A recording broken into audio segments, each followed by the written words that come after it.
Joining me now with more on this, Wuckert Jr., Chief Bitcoin Historian at CoinGeek.com and an entrepreneur with experience in business management and cybersecurity. Great to talk to you this morning, Kurt. So tell me about this lawsuit and what it means. Well, it means a whole lot of things. The space has been struggling with a professionalism problem for a long time. And I think FTX shows that whatever facade was put on top of it really is just a real problem. There's massive creditors, everyone from mom and pop and all the way up to some of the biggest firms in New York and California. And the implications are going to be broad. I would venture to guess that we don't actually see the full scale of this thing for another year or two as this gets unwound. Do you think that Bankman-Fried will likely be charged? It's starting to look like that way. Some of this at first looked like incompetence, but more and more it's looking more and more like a concerted effort to conceal funds. There's these alleged hacks and things that are happening now. Oh, it's how convenient that a hacker was able to drain accounts just as they were under investigation. There's also a little bit of indication that the Bahamian officials might be involved, although that's pure speculation at this point. I mentioned a moment ago, you've got celebrities like Tom Brady, Larry David that endorsed FTX. With their involvement, what do you see happening with them? Could they end up having to pay out?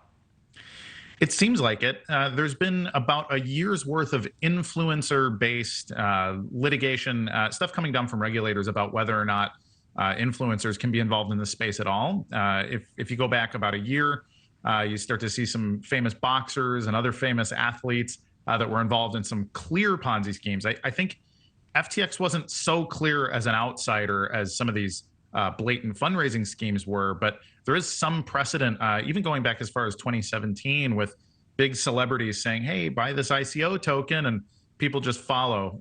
So it's a little unclear. There's definitely some precedent to set here, but it's not looking good. Some have speculated, is this a bump in the road, or could this be the end of the road for cryptocurrency? Look in your crystal ball. I think the entire cryptocurrency economy, the way we think of it today, is largely a scam, and it's really unfortunate. I myself am an advocate for blockchain technology and Bitcoin, the protocol, but the way that it's being used for almost nothing but fundraising schemes and this kind of nonsense, it makes us all look bad. So, in my opinion, the takedown of FTX and some of their partners, as well as maybe even things like Tether Corporation that seem to be pretty intimately involved in this washout might give the opportunity for people to stop thinking about it as so exclusively an investment asset and actually look at what the underlying technology can do for business. And I think that's a really important step to take. Well, and you've got this global group, the Financial Stability Board. Is there a need for stricter regulatory control and oversight when it comes to crypto? I think maybe. I'm really conservative on that conceptually. It's already illegal to commingle customer funds with company funds. It's already illegal to run a Ponzi scheme. It's already illegal to do all kinds of things it looks like they were doing with their banking partners.